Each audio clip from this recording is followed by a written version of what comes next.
మిత్రులారా, ఆనాడు ఇక్కడే దళిత గిరిజన దండోర కార్యక్రమాన్ని తీసుకున్నప్పుడు పెద్దలు ప్రేమ్ సాగర్ రావు గారు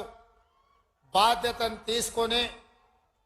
ఆనాడు ప్రభుత్వం నిర్బంధాలు కొనసాగిస్తుంటే, అడ్డంకులు సృష్టిస్తుంటే, ఏది ఏమైనా నలుమూలల నుంచి అడవి బిడ్డలు ఆదివాసీలు ఇంద్రవల్లికి కదం దొక్కి ఆనాడు వేలాది మంది వచ్చి దళిత గిరిజన దండోరను ఆశీర్వదించి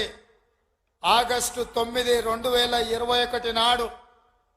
కల్వకుంట్ల చంద్రశేఖరరావు మీద సమర శంఖం పూరించి ఈ తెలంగాణ గడ్డ మీద చంద్రశేఖరరావు కుటుంబాన్ని బొందబెడతామని చెప్పి ఆ అమరవీరుల స్తూపం సాక్షిగా ప్రతినబూని ఆ కార్యక్రమాన్ని డిసెంబర్ 3 నాడు పూర్తి చేసిండ్రు.